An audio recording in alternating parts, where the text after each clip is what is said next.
Hey guys, നിങ്ങളുടെ ശേഷം സുഖമാണെന്നിരിക്കുന്നു. പുതിയൊരു വീഡിയോ ബ്ലോഗിലേക്ക് ഏവർക്കും സ്വാഗതം. ഈ സമയങ്ങളിൽ നമ്മൾ പൊതുവെ വീഡിയോ ഇടാറില്ല. സമയങ്ങൾ ഇല്ലാത്തതുകൊണ്ടാണ് ഈ ഒരു സമയത്ത് വീഡിയോ ഇടുന്നത്. കുറച്ചധികം ന്യൂസ് അപ്ഡേറ്റുകളും കുറച്ചധികം ഇൻഫർമേഷൻസും നിങ്ങൾക്ക് തരാൻ വേണ്ടിയിട്ടാണ് ഈ ഒരു വീഡിയോ നിങ്ങൾക്ക് തരുന്നത്.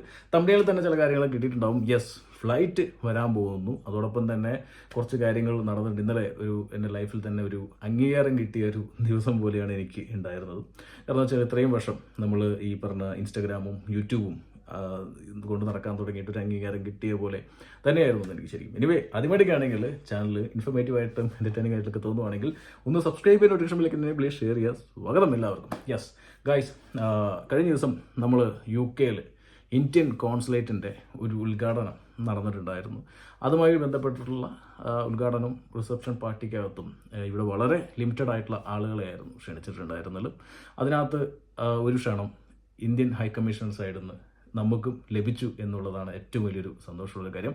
വളരെ ലിമിറ്റഡ് നമ്പേഴ്സ്, ഒരു 10, 30, 40 മെമ്പേഴ്സേ ഉണ്ടാവുള്ളൂ അവിടെ. വളരെ ഒഫീഷ്യൽ ആയിട്ടുള്ളൊരു പാർട്ടിയായിരുന്നു. ആ ഒഫീഷ്യൽ പാർട്ടിക്കകത്ത് നമുക്കൊരു റിക്വസ്റ്റ് ഇല്ലെങ്കിൽ നമുക്ക് ഒരു ഇൻവിറ്റേഷൻ വന്നിട്ടുണ്ടായിരുന്നു. ഇത്രയും വർഷം യൂട്യൂബ് ചാനലിലും അതുപോലെ തന്നെ ഇൻസ്റ്റഗ്രാമിലൂടെയും നിങ്ങൾ ഇൻഫ്ലുവൻസ് ചെയ്യാൻ തുടങ്ങിയിട്ടും വീഡിയോ ചെയ്തിട്ട് പല രീതിയിൽ നിങ്ങൾ മുന്നോട്ട് എത്തിയിട്ടുണ്ട്. അത് ഇൻഫ്ലുവൻസ് ചെയ്തിട്ടാവട്ടെ, എഡ്യൂക്കേറ്റ് ചെയ്തിട്ടാവട്ടെ, ഇവിടെയുള്ള പ്രശ്നങ്ങൾ ഹൈലൈറ്റ് ചെയ്തിട്ടാവട്ടെ, നിങ്ങൾ പല രീതിയിൽ ഞങ്ങളുടെ അടുത്ത് എത്തിയിട്ടുണ്ട്.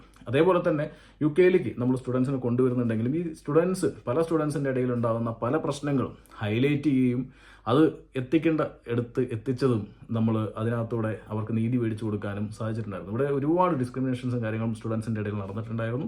അതൊക്കെ ഹൈലൈറ്റ് ചെയ്യും. നമ്മൾ ഇന്ത്യൻ നാഷണൽ സ്റ്റുഡൻസ് അസോസിയേഷൻ്റെ ഭാഗമായിട്ട് ഒരുപാട് പ്രശ്നങ്ങൾ നമ്മൾ നിരന്തരമായിട്ട് ഇടപെട്ടതിൻ്റെയൊക്കെ ഭാഗമായിട്ട് തന്നെയായിരുന്നു ഇന്ത്യൻ ഹൈ കമ്മീഷണർ സൈഡിൽ നിന്നുള്ള ഒരു ഇൻവിറ്റേഷൻ നമുക്ക് ലഭിച്ചത്. അങ്ങനെ ഒരു ഇൻവിറ്റേഷൻ കിട്ടിയിട്ടുള്ള അധികം ആളുകൾ ഉണ്ടായിരുന്നില്ല ടോട്ടലി. അതിൽ മലയാളികൾ തന്നെ എനിക്ക് തോന്നുന്നു ഒരു 3 പേരാണ് മലയാളികൾ അതിനകത്ത് ഇൻവിറ്റേഷൻ കിട്ടി വന്നിരിക്കുന്നത് തോന്നുന്നു.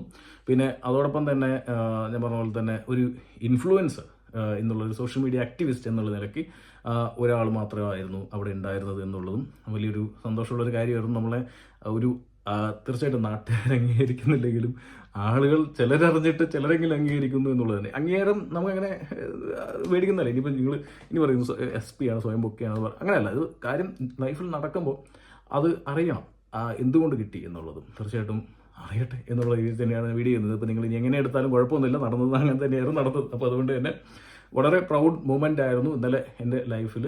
ശരിക്കും പറഞ്ഞു കഴിഞ്ഞാൽ ഒരു വളരെ ഒഫീഷ്യലായിട്ട് നടന്നിട്ടുള്ള ഹൈ ലെവൽ ഒരു പാർട്ടി എന്നുള്ള രീതിയിൽ തന്നെ പറയാം. ഡോക്ടർ S ജയശങ്കർ ആയിരുന്നു പ്രധാന അതിഥി. അതോടൊപ്പം തന്നെ നമ്മുടെ deputy prime minister of UK, അതുപോലെ ഡെപ്യൂട്ടി മേയർ ഓഫ് മാഞ്ചസ്റ്റർ, അതുപോലെ കോൺസുലേറ്റ് ജനറൽ ഓഫ് ഇന്ത്യ, അതേപോലെ നമ്മുടെ ഇന്ത്യൻ ഹൈ കമ്മീഷണറും, ഇങ്ങനെയുള്ളവരൊക്കെ ആയിരുന്നു പാർട്ടിക്കകത്ത് മെയിനായിട്ട് അതിഥികളായിട്ട് വരുന്നത്. അതിനകത്ത് വളരെ സന്തോഷമുള്ള കാര്യം എന്ന് വെച്ച് കഴിഞ്ഞാൽ ഇന്ത്യൻ കോൺസുലേറ്റ് ജനറലുമായിട്ട് നേരിട്ട് സംസാരിക്കാനായിട്ട് ഇടയായതും അതോടൊപ്പം തന്നെ ഇവിടെ നടക്കുന്ന ചില കാര്യങ്ങൾ സൂചിപ്പിക്കാനും സാധിച്ചതിൽ വളരെ സന്തോഷമുണ്ടായി. അതോടൊപ്പം നമ്മുടെ നാട്ടിൽ പ്രതിവർഷം ഒരു 450 മില്യൺ റുപ്പീസ് അല്ലെങ്കിൽ $million നമ്മളുടെ കയ്യിൽ നിന്ന് നഷ്ടമായി പോകുന്നുണ്ട്. ആ ഒരു കാര്യം അവരെ സൂചിപ്പിക്കാനും കാര്യങ്ങളും സാധിച്ചു. തീർച്ചയായിട്ടും അവർ ഇപ്പോൾ തമാശക്കാണോ എല്ലാം അറിഞ്ഞൂടാ, എങ്കിലും കുഴപ്പമില്ല, നമുക്ക് ഡിസ്കസ് ചെയ്യാം, ഈ പരിപാടി കഴിഞ്ഞ് ഡിസ്കസ് ചെയ്യാം എന്ന് പറഞ്ഞിട്ടുണ്ടായിരുന്നു. അതറിഞ്ഞൂടാ, അത് ഇനിയിപ്പോൾ അതോടെ ഇരിക്കട്ടെ, അത് നടക്കില്ല എന്നുള്ളതല്ല. നമുക്ക് നമ്മുടെ സൗണ്ട് അല്ലെങ്കിൽ നമ്മുടെ ഒരു സ്വരം അവിടെ നിങ്ങൾക്ക് വേണ്ടി എത്തിക്കാൻ സാധിച്ചതിൽ വളരെ സന്തോഷമുണ്ടായിരുന്നു. അതോടൊപ്പം തന്നെ മലയാളി കമ്മ്യൂണിറ്റിയെ റെപ്രസെൻറ്റ് ചെയ്തിട്ടും അതുപോലെ തന്നെ ഇന്ത്യൻ സ്റ്റുഡൻസിനെ റെപ്രസെൻറ്റ് ചെയ്തിട്ടും നമുക്ക് അവിടെ പോകാൻ പറ്റിയതിലും വളരെ സന്തോഷമുണ്ടായിരുന്നു. ഓക്കെ, അപ്പോൾ ഗൈസ്, ഇതായിരുന്നു ഇന്നലെ ലൈഫിൽ നടന്നൊരു വലിയൊരു കാര്യം. അത് എൻ്റെ ജീവിതത്തിൽ അത് വലിയൊരു കാര്യം തന്നെയാണ്. ചിലപ്പോൾ നിങ്ങൾക്കൊരു ചെറിയ കാര്യമായിരിക്കാം, പക്ഷേ എനിക്ക് അത് വലിയൊരു കാര്യമായതുകൊണ്ടാണ് പറഞ്ഞത്. ഇനിവേ, ന്യൂസുകളിലേക്ക് കിടക്കാം. യെസ്, ഒന്നാമത്തെ ഹാപ്പി ന്യൂസ്, നമ്മുടെ UK നിന്ന് ഇന്ത്യയിലേക്ക് ഫ്ലൈറ്റ് വരാൻ പോകുന്നു. അതായത് മാഞ്ചസ്റ്ററിൽ നിന്ന് ഇന്ത്യയിലേക്ക്. ഇപ്പോൾ UK എന്ന് പറയുമ്പോൾ UK നമ്മുടെ ഇവിടെ ഉണ്ടായിരുന്നല്ലോ, അതായത് ഇവിടെ നമ്മുടെ ലണ്ടനിൽ നിന്ന് ഫ്ലൈറ്റ് ഉണ്ടായിരുന്നു, അത് നിർത്താൻ പോകുമായിരുന്നു. എയർ ഇന്ത്യ ഫ്ലൈറ്റ് ഡയറക്റ്റ് ഉണ്ടായിരുന്നു, അത് നിർത്താൻ പോകുന്നു എന്നുള്ള ന്യൂസ് നിങ്ങൾ കണ്ടിട്ടുണ്ടാവും. ബട്ട് ഇൻഡിഗോ ഫ്ലൈറ്റ് മാഞ്ചസ്റ്ററിൽ നിന്ന് UK നമ്മുടെ ഇന്ത്യയിലേക്ക് പോകുന്നു. അത് I think Mumbai or Punjab ആയിരിക്കും കൂടുതലും ചാൻസ്. അത് ഉണ്ട്. ഞാൻ പറഞ്ഞു, ഇന്നലെ വന്ന മെമ്പേഴ്സ്, നമുക്ക് അവിടെ പാർട്ടിക്ക് വന്ന മെമ്പേഴ്സിൽ നമുക്ക് അവരുടെയൊക്കെ എത്രത്തോളം ഇൻഫ്ലുവൻസ് ഉണ്ടെന്നും വെറും 3 മലയാളികളായിരുന്നു അവിടെ ആ ഒരു പാർട്ടിക്കകത്ത് ഉണ്ടായിരുന്നതെന്നും ഇത്രയധികം UK മലയാളി സംഘടനകളും ഇല്ലെങ്കിൽ മറ്റ് ആക്ടിവിസ്റ്റുകളും മറ്റ് ഇൻഫ്ലുവൻസേഴ്സും കാര്യങ്ങളൊക്കെ ഉണ്ടായിട്ട് വെറും 3 പേരെയായിരുന്നു അവർ ക്ഷണിച്ചിട്ടുണ്ടായിരുന്നു എന്നുള്ളതാണ്. അതിൽ ഞാനും എൻ്റെ ഒരു ഫ്രണ്ടും പിന്നെ മറ്റൊരു സുഹൃത്തും കൂടി അതിനകത്തുണ്ട് എന്നാണ് അറിഞ്ഞത്. അതോടൊപ്പം തന്നെ ഏറ്റവും വലിയൊരു കാര്യം എന്ന് വെച്ച് കഴിഞ്ഞാൽ ആ ഒരു പ്രോഗ്രാം ലൈവ് ചെയ്യാൻ വന്നത് ഒരു ഗ്രൂപ്പ് ഓഫ് മലയാളികളായിരുന്നു എന്നുള്ളത് മറ്റൊരു സന്തോഷമുള്ള കാര്യമാണ് കേട്ടോ. അവിടെയും നമ്മുടെ മലയാളികൾ അവിടെ എത്തുന്നു എന്നുള്ള കാര്യമാണ്. ഇന്ത്യ UK ട്രേഡ് ഡീലിന്റെ ഭാഗമായിട്ടാണ് ഈ ഒരു പരിപാടി കോൺസുലേറ്റ് UK ഉദ്ഘാടനം ചെയ്തത്. അതിന്റെ ഭാഗമായിട്ട് തന്നെയാണ് നമ്മുടെ ഡോക്ടർ S ജയശങ്കറിന്റെ നിർദ്ദേശപ്രകാരമാണ് മാഞ്ചസ്റ്റർ ടു അങ്ങ് ഇന്ത്യയിലേക്ക് ഒരു ഫ്ലൈറ്റ് സർവീസ് വരുന്നത്. അതാണ് മെയിൻ ഒരു കഴിഞ്ഞ ദിവസത്തെ വലിയൊരു ടോപ്പിക് എനിക്ക് ഇഷ്ടമായത്. പിന്നെ അതോടൊപ്പം തന്നെ മറ്റൊരു വലിയൊരു ടോപ്പിക് അവിടെ ഉണ്ടായെന്ന് വെച്ച് കഴിഞ്ഞാൽ UK യൂണിവേഴ്സിറ്റികൾ അങ്ങ് ഇന്ത്യയിലേക്ക് പോകുന്നു എന്നുള്ളതാണ് മറ്റൊരു വലിയൊരു ഹൈലൈറ്റ്. ഇപ്പോൾ യൂണിവേഴ്സിറ്റി ഓഫ് മാഞ്ചസ്റ്റർ നമ്മുടെ ബാംഗ്ലൂർ അവരുടെ ക്യാമ്പസ് ഓപ്പൺ ചെയ്യാൻ പോകുന്നു. അതുപോലെ തന്നെ യൂണിവേഴ്സിറ്റി ഓഫ് സതാംപ്ടണോ അങ്ങനെയുള്ളൊരു യൂണിവേഴ്സിറ്റി ഓൾറെഡി അവിടെ ക്യാമ്പസിന് വേണ്ടിയിട്ടുള്ള പ്രക്രിയകളും പരിപാടികളും തുടങ്ങിയിരിക്കുന്നു. ഇനി UK സ്റ്റുഡൻസിന് ഇന്ത്യയിലുള്ള സ്റ്റുഡൻസിന് UK വരേണ്ടി വരില്ല. UK യൂണിവേഴ്സിറ്റി പഠിക്കണമെന്നുണ്ടെങ്കിൽ നാട്ടിൽ തന്നെ നമ്മുടെ UK യൂണിവേഴ്സിറ്റികൾ പഠിക്കാൻ സാധിക്കും എന്നുള്ളതാണ് ഏറ്റവും വലിയൊരു ഹൈലൈറ്റ് കേട്ടോ. അതുകൊണ്ട് വലിയ ലക്ഷങ്ങൾ മുടക്കി ഈ പറഞ്ഞ യൂണിവേഴ്സിറ്റി ഓഫ് മാഞ്ചസ്റ്റർ എന്ന് പറഞ്ഞാൽ ടോപ്പ് നോച്ച് യൂണിവേഴ്സിറ്റിയാണ്. അതായത് നല്ല എംപ്ലോയബിലിറ്റി റാങ്കിങ്ങും അതുപോലെ യൂണിവേഴ്സിറ്റി റാങ്കിങ്ങിലും എല്ലാം ഹൈ ആണ്. അവരുടെ സിലബസും കാര്യങ്ങളും എല്ലാം ഓക്കെയാണ്, പക്കയാണ്, പവർഫുള്ളാണ്. അതുമല്ല ഇപ്പം ആ യൂണിവേഴ്സിറ്റി പഠിക്കുന്നവർക്ക് അതിൻ്റെതായിട്ടുള്ള ഗുണങ്ങളുണ്ട് അവിടെ. അത് നമ്മൾ നേരിട്ട് കണ്ടറിഞ്ഞിട്ടുള്ള കാര്യങ്ങളാണ്. അതുകൊണ്ട് തന്നെ ആ യൂണിവേഴ്സിറ്റിയൊക്കെ നാട്ടിലേക്ക് വരുന്നതിൽ നമ്മുടെ ഇന്ത്യയുടെ നിലവാരവും കാര്യങ്ങളും ഇല്ലെങ്കിൽ ഒരു ഇന്റർനാഷണൽ യൂണിവേഴ്സിറ്റി അങ്ങോട്ട് വരുന്നതിൽ വലിയ രീതിയിൽ കൂടും എന്ന് തന്നെയാണ്. കാരണം വെച്ചാൽ ഇപ്പോൾ ഇത്രയും ലക്ഷങ്ങൾ ഇവിടെ കൊണ്ട് ഇൻവെസ്റ്റ് ചെയ്യുന്നതിന് പകരം നാട്ടിൽ സ്റ്റുഡൻസിന് ഇതേ കോഴ്സും ഇതേ സർട്ടിഫിക്കേഷനും നാട്ടിലെടുക്കാൻ പറ്റും എന്ന് പറയുമ്പോൾ ഇങ്ങോട്ട് സ്റ്റുഡൻസിന്റെ ഒഴുക്ക് ഒന്നും കൂടി കുറയ്ക്കാൻ പറ്റും. അതുമല്ല UK നിന്ന് പല യൂണിവേഴ്സിറ്റികളും അങ്ങ് നാട്ടിലോട്ട് വരാൻ പോകുന്നു എന്നുള്ളതാണ്. അതിന് പകരം അതൊക്കെ ഓക്കെ, നാട്ടിൽ വന്നിട്ട് അവർ പൈസ കൊണ്ടുപോയില്ലേ എന്നുള്ള ചിന്തയാണെന്നുണ്ടെങ്കിൽ ട്രേഡ് കരാറിൽ മറ്റൊരു കാര്യം കൂടി നടന്നിട്ടുണ്ടായിരുന്നു. കുറേയധികം Indian companies including hero cycle അടക്കം UK ലോഞ്ച് ചെയ്യാനായിട്ട് പോകുന്നു. ഏകദേശം 41 ബില്യൺ പൗണ്ടിന്റെ എന്തോ ഒരു ഇൻവെസ്റ്റ്മെന്റ് UK കൊണ്ടുവരുന്നു. അങ്ങനെ കുറച്ച് കമ്പനീസ് ടെക് മഹേന്ദ്ര അടക്കം UK ലോഞ്ച് ചെയ്യാനായിട്ട് പോകുന്നു എന്നുള്ളതാണ്. അതായത് UK നിന്നും പൈസയും അങ്ങോട്ട് കൊണ്ടുപോകും, ഇന്ത്യയിലേക്ക് അതാണ് ഒരു പരസ്പരമുള്ള ട്രേഡ് ഡീലാണല്ലോ. സോ അവിടെയുള്ളത് ഇവിടെയും ഇവിടെയുള്ളത് അവിടെയും അങ്ങോട്ടുള്ള ട്രേഡ് ഡീലിനായിരുന്നു ഇന്നലെ ഡോക്ടർ ജയശങ്കർ വന്നിട്ടുണ്ടായിരുന്നത്. അപ്പോൾ അതുമാത്രമല്ല, ഇപ്പോൾ നമുക്കറിയാമല്ലോ, ഇപ്പോൾ കഴിഞ്ഞ ദിവസം ഡോക്ടർ ജയശങ്കർ UK വന്നപ്പോൾ തന്നെ ഒരു സെക്യൂരിറ്റി ബ്രീച്ച് ഉണ്ടാവുകയും അത് വലിയ രീതിയിൽ ചർച്ചാ വിഷയം ആകെ UK നാണക്കേടായിരിക്കുന്ന ഒരു സാഹചര്യമാണ് തീർച്ചയായിട്ടും. അതുകൊണ്ട് തന്നെ ആ ഒരു കാര്യത്തിൽ പലരും വിമർശിക്കുകയും UK സർക്കാരിനെ വിമർശിച്ചുകൊണ്ടിരിക്കുന്ന ഒരു സാഹചര്യത്തിൽ തന്നെയാണ് ഇന്നലെ ആ പ്രോഗ്രാം നടന്നതും. വളരെ ഹൈ സെക്യൂരിറ്റിയോടുകൂടി തന്നെയായിരുന്നു പ്രോഗ്രാം നടന്നിട്ടുണ്ടായിരുന്നത്.